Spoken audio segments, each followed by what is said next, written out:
Happy lunch hour, gang, for a cool, cloudy Memorial Day. I guess plans going swimming in the lake aren't happening today.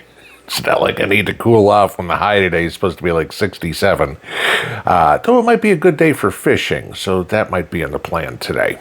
But before I get out and do that, I thought I'd kind of go over a little bit of this with you. Little educational stuff, kind of what's going on in the world, too, at the time. If you saw yesterday, Trump announced a pause on the tariffs, the 50% tariff on the EU. Okay. And, all right, the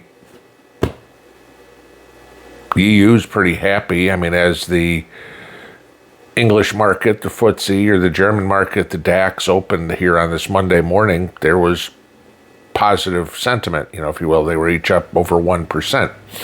So that was good. But the bigger thing for us to watch, and whether or not you understand it, that's the point of this video.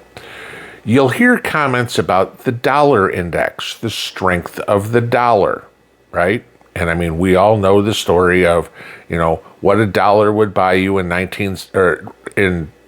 what a dollar buys you today, it cost you a penny in 1917, right?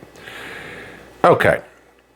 So let's take a look at what the DXY, the dollar index actually is, and what this actually means when you hear the dollar's getting weaker. Now, when they're saying the dollar's getting weaker, it's comparing the dollar to a basket of 6 other currencies around the world. The euro, the Japanese yen, the British pound, the Canadian dollar, the Swedish crown, and the Swiss franc. Okay? They're different weighted. I mean, the euro is 57% of that weight. But look at this. This is a chart of the dollar index, a monthly chart, going back, 2016. All right? So nearly 10 years. The dollar is the weakest it's been since March of 2022. So we are at a 3-year low for the dollar. And of course, you will hear the news media, who most of them don't have a clue how money works, freak out about it. Going, oh my God, the dollar's crashing, everything like that. Okay, is it a good thing? Is it a bad thing? I guess it depends on who you are. Are you a consumer? Well, we're all consumers, okay? I don't care if you're Jeff Bezos or Elon Musk, the richest men in the world, you're still a consumer. Or are you a saver? Are you a spender? Are you a business owner? Where does it fit? And this affects all of us in different ways. It may affect your neighbors, depending on where you live, which could affect your local economy. So understanding a little bit of this is important because it gives you foresight as to what's going to happen.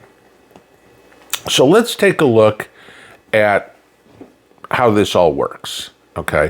What a weaker dollar does to our pocketbooks. First thing it does is it makes imports more expensive. So all that cheap Chinese crap that we get from China is going to be more expensive, okay? It takes more dollars to buy foreign goods, hence increasing the price of imports, which then you add the tariffs onto it, could make it even more expensive, okay? Which now, both of these bring in a higher inflation risk, okay? If Chinese goods, European goods, Australian goods, wherever, are more expensive and you add tariffs on top of it, you and I wind up paying this in the store. So this is something to plan for. As you watch the dollar index go down, expect your prices to go up. That shouldn't be a big surprise to anybody. A weaker dollar means it's going to cost you more. We all know how that one works, okay? But now on the other flip side of this, let's say your job exports become more competitive. Now, U.S. goods, U.S. services become cheaper for foreign buyers, which increases the demand for American products, which again goes back to what we are talking about with this whole tariff issue. We have all these trade imbalances. We send China 1/3 of what they send us. Well, all of a sudden, if our goods are cheaper for the Chinese to buy, or the Europeans to buy, or the Australians to buy, or whomever, okay, that's a benefit to your company, which potentially means your job is safer. This is a benefit to farmers, because even though they go, well, it's cheaper for them to buy, the farmers are going to lose money. I get that part, okay? But the farmers should rather sell corn, and I'll just make numbers up. The farmers should rather sell corn for $1 a bushel than have it sitting in the silos rotting because nobody wants to buy it, okay? So there is an advantage to a weaker dollar. Then you get into the savings side of things. This makes the U.S. markets much more attractive for foreign investment, which we've heard Trump talk about over and over and over again. Went into the Middle East the other day, and what was it, the UAE and Qatar, I think it was, $3 billion worth of foreign investments. You have companies, some of the Japanese automakers or Audi or whatever it is, saying they're going to start building cars in the U.S.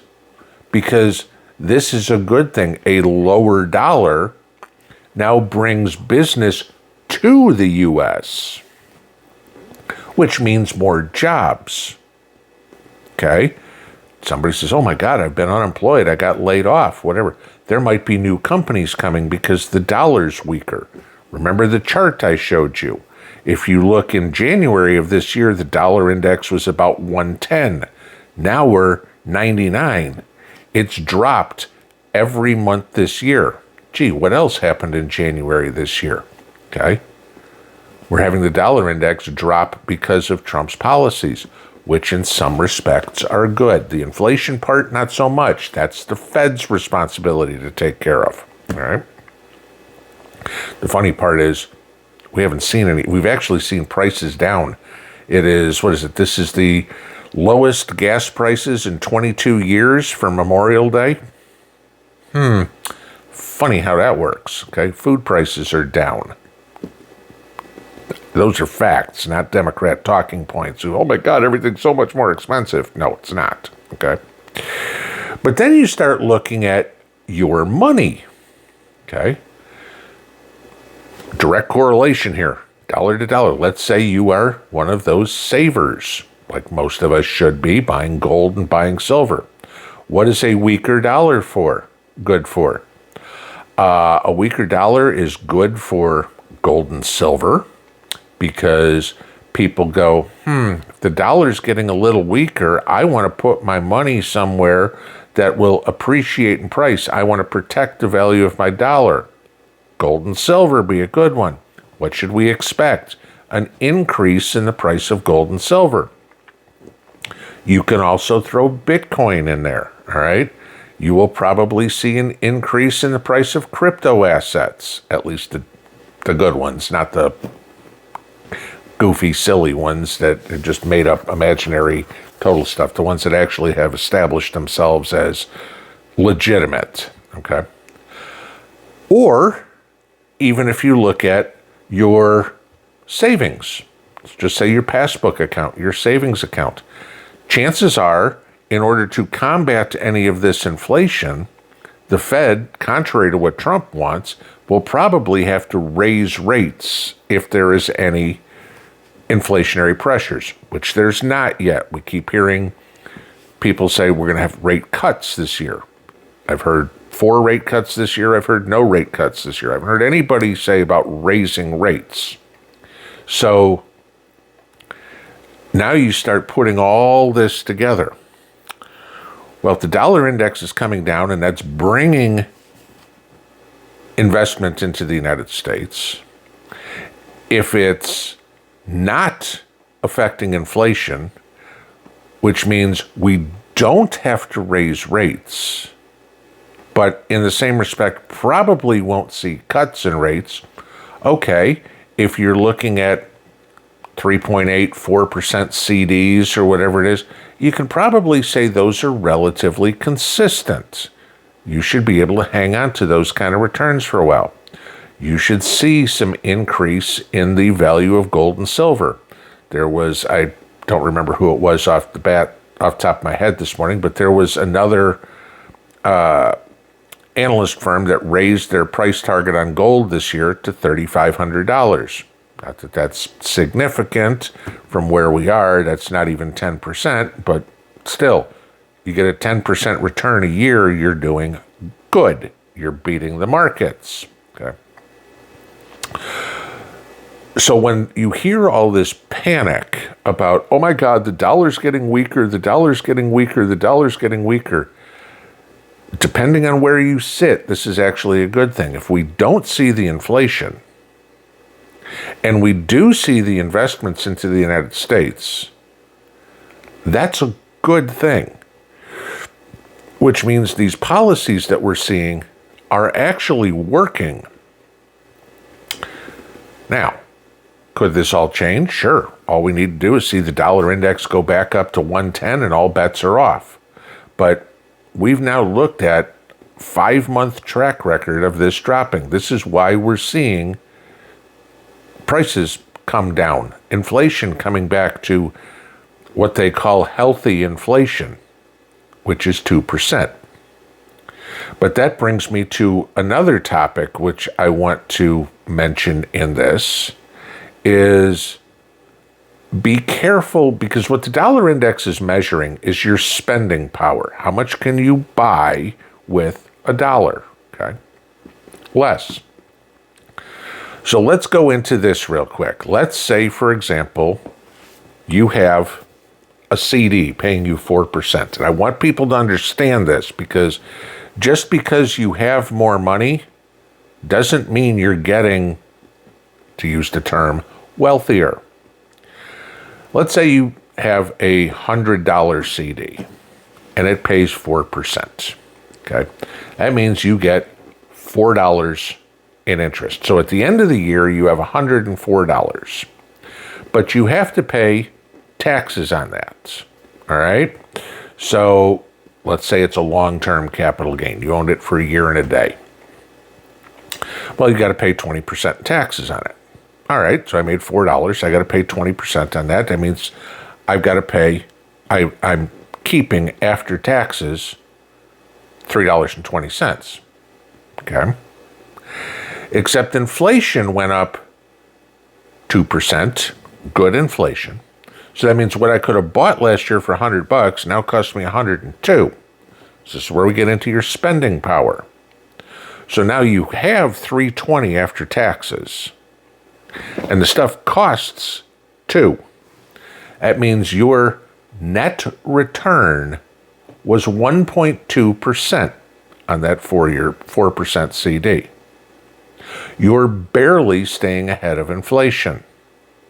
If inflation goes up to 3%, gee, now you made 0.2% on your money. Mind you this, you're taking all the risk. Not that there's basically any risk with the CD, okay? But you're taking all the risk, and Uncle Sam is saying, I'm taking 20% of that whether you like it or not. This is why you hear so many people say in the prepper community to buy gold and silver. Because in most states, gold and silver ain't taxable, okay? Any appreciation you have on it. You buy it, you take it to the jewelry store, the coin shop, the pawn shop, do it online, whatever it is, you sell it. It's not a taxable event. You're keeping that 20% difference that Uncle Sam would have taken. Sure, there's no income generated out of your gold and silver. If you're trying to live off the income, that becomes a problem. But you also have the risk of, gee, the price of gold or silver could come down. I'm not arguing that point whatsoever. I totally agree. But when you start figuring out what your total return is after taxes and after inflation, what you are actually keeping in your spending power, that is the one thing that drives me absolutely insane that nobody, hardly anybody, let's put it this way, talks about. What can I buy with my money? And this is why you watch the dollar index. Well, if Chinese import costs are going to go up, and my net return at 3% inflation was 0.2, guess what? You don't have any more money this year than you did last year, yet you lost that year. You don't get that year back. Gee, I put $100 in, I can buy the same amount of stuff because, prices went up, taxes are the same, inflation went up, et cetera, et cetera. I made money, but I can't buy anything more. I didn't get ahead. Pay attention to things like this. Do yourself a favor and learn a little bit on how Trump's policies actually work, what actually happens with them, how the financial markets work, how your money works. It's the biggest thing that the schools failed to teach everybody. I mean, I can't tell you how much of an eye-opening experience I had 30 years ago when I got into the brokerage industry and learned all this stuff that should have been taught to me in 8th grade. And it was like, holy crap, I didn't know this, and I didn't know this, and I didn't know this. Sure, there was a whole bunch of stuff that, they're not going to teach you in school. But some of the basics, like spending power, that should be 10th grade education, at least. 8th grade economics class. Pay attention to this, learn some of this. But I wanted to explain to everybody what the dollar index is, and when you hear these pundits trying to spin it to be a bad thing, it's not necessarily a bad thing. It's a good thing for some people. If you're strictly a consumer, if we wind up having inflation, it's not a good thing. If you're a business owner, it's a great thing. If you're a U.S. citizen seeing investment into the United States, it's a fabulous thing. And I think that seems to be the whole premise of doing all this for the administration. Pinball out.